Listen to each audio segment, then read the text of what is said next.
बिस्मिल्लाहिर्रहमानिर्रहीम, अस्सलाम वालेकुम। मैं हूं वसीम बादामी। साल 2020 के इख्तितामी लम्हात, 2021 की आमद प्रोग्राम है विजन फॉर पाकिस्तान, और इस हफ्ते हम रोज़ाना जायज़ा ले रहे हैं इस पूरे साल में होने वाली अहम डेवलपमेंट्स पर और अगले साल की तवक्कुआत पर। तो हमने ये सोचा कि ये बहुत ज़्यादा ज़रूरी है कि वो मीडिया के जिसके ज़रिए आप तक सारी खबरें पहुँचती हैं, उस मीडिया की खबरें क्या हैं। वो मीडिया जिसके ज़रिए आप तक मुल्क के हालात पहुँचते हैं, उस मुल्क के हालात क्या है, उस मीडिया के हालात क्या है। वो मीडिया जो आपको बता रहा होता है कि जनाब बड़ी तकसीम है सोसाइटी में, उस मीडिया में तकसीम के मामलात क्या है। वो मीडिया जो कि आपको बता रहा होता है कि भाई बड़े प्रेशर्स हैं सोसाइटी पर, उस मीडिया पर प्रेशर के मामलात क्या हैं।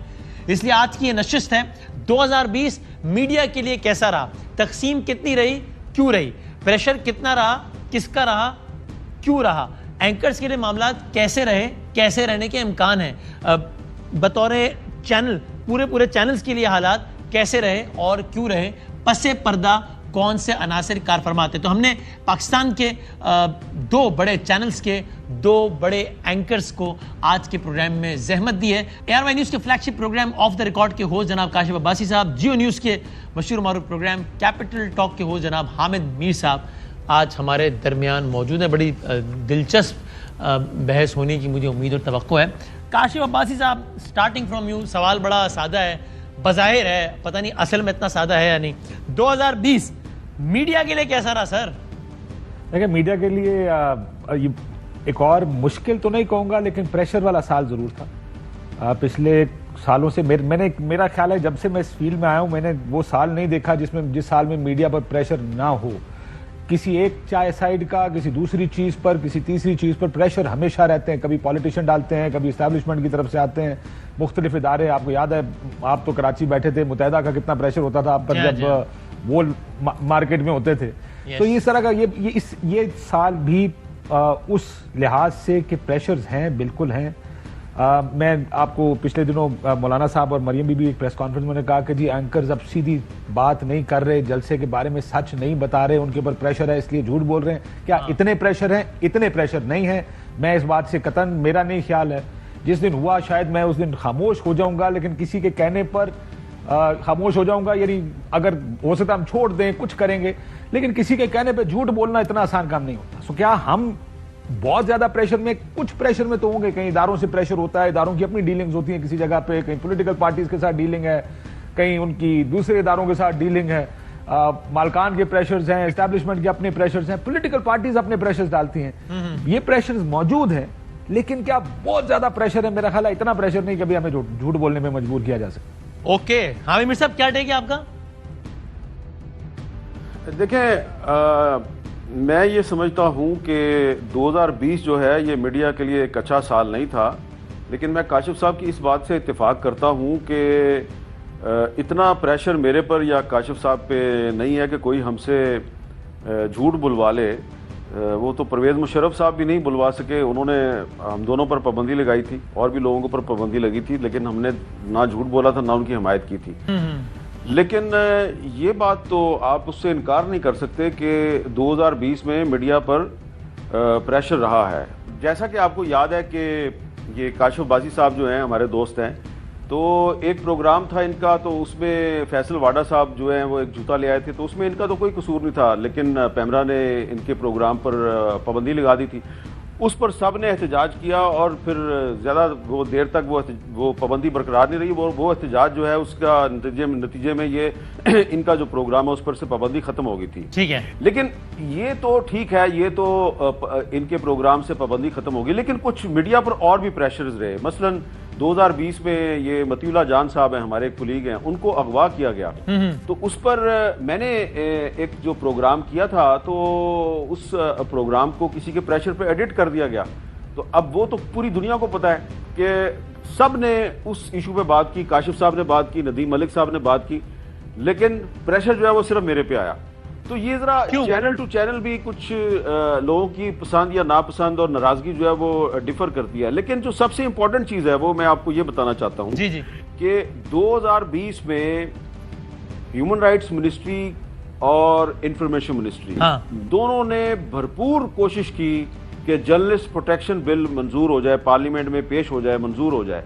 इसके लिए डॉक्टर शीरी मजारी साहबा ने और शिबली फराज साहब, मैं दोनों को क्रेडिट देता हूं, दोनों ने भरपूर जोर लगाया। अच्छा। लेकिन लॉ मिनिस्ट्री में वो बिल आगे फंस गया है और वो बिल अभी तक फंसा हुआ है। और कल तक शिबली फराज साहब जोर लगा रहे थे कि वो बिल किसी तरीके से लॉ मिनिस्ट्री क्लियर कर दे, वो बिल क्लियर नहीं हो रहा।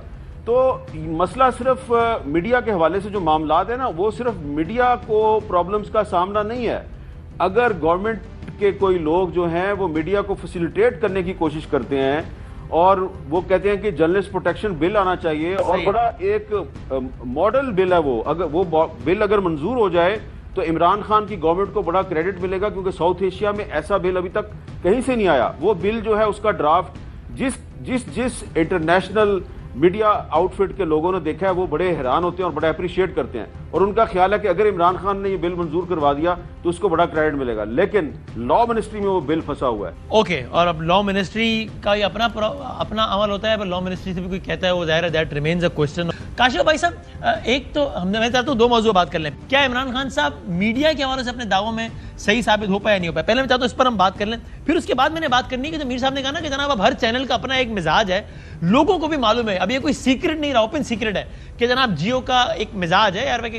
तो क्या ये एक बहुत अनहोनी बात है? क्या हम ये एक बड़ी अलग केस स्टडी है? यानी मैं अमेरिका में गया यूएस इलेक्शंस कवर करने, पूरी दुनिया को पता है वहां पे भी फॉक्स का अलग एक मिजाज है, सीएनएन का अलग। So it's something very bad, it's something very unusual जनाब। लेकिन पहले खान साहब पे कमेंट कर लेते हैं, फिर इस पर आएंगे मीडिया हाउसेस वाले पे। काशिफ साहब याद, मैं जरा एक चीज इसमें ऐड करना चाहता हूँ। साहब ने बिल्कुल ठीक कहा, बहुत सारी बातें उन्होंने बताई हैं। देखें, बहुत सी चीजों के प्रेशर्स तो हमें वसीम डायरेक्टली हम भुगतते भी है ना, क्योंकि जो पाबंदी में 6 महीने की लगी, एक दिन मेरा ख्याल था किसने लगवाई है, मीर साहब ने कहा नहीं इसने, याद होगा मीर साहब को ने कहा नहीं इन्होंने नहीं लगवाई, उसने लगवाई थी। ठीक है, और हमें सबका पता होता है कि ये कहां से आ रही है। हाँ। देखिए आपको मैं जब पिछली गवर्नमेंट में ले जाऊं कि मैं देखें पाकिस्तान में इसीलिए कहा था ये प्रेशर हमारे लिए कोई नए नहीं है। ये ना सोचे कोई कि ये प्रेशर आज मेरे पे है कल नहीं था। ARY पर FIR हुई थी मुस्लिम लीग नून की हुकूमत में, दहशतगर्दी की FIR कटी थी। सलमान इकबाल का, साबिर शाकिर का, अवैस तौहीद का नाम था, मेरा अल्लाह ने किया नाम नहीं उन्होंने डाला, मेरे प्रोग्राम का नाम डाल दिया उसमें। और गिरफ्तारियों की बात हो रही थी वहां पे, आपको इश्तिहार देखे खाली, ये प्रेशर्स ही है ना।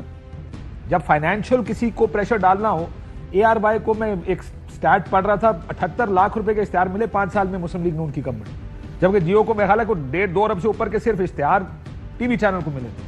ये एक और किस्म का प्रेशर है जो हुकूमतें डालती हैं टीवी चैनल्स के ऊपर। वो प्रेशर चाहे फाइनेंशियल हो, चाहे धमकी और धौंस की सूरत में हो, चाहे चैनल्स बंद करने की या गिरफ्तारियों की सूरत में, हर किस्म का प्रेशर गलत है, ये नहीं होना चाहिए। मीडिया को प्रेशर से आजाद काम करने का मौका और माहौल मिलना चाहिए, वो माहौल हमें नहीं मिलता।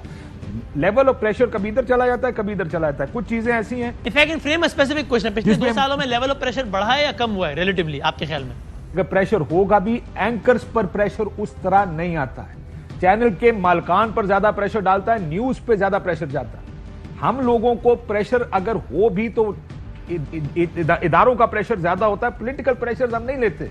आई एम प्रीटी श्योर वसीम, आज तक आपके जहन में भी नहीं आया होगा कि मैं ये PTI गवर्नमेंट के खिलाफ या नून लीग के खिलाफ ये बात करूं ना करूं, पता नहीं इससे क्या हो जाएगा। कभी हमने ये प्रेशर नहीं लिया, ना कभी इस तरह का प्रेशर महसूस किया होगा आपने। ये प्रेशर्स कुछ मखसूस प्रेशर्स हैं जो पिछले 15-20 साल से रहे हैं। वो प्रेशर्स हमेशा वो मखसूस प्रेशर पिछले 2-3 सालों में बढ़े हैं आपके ख्याल में?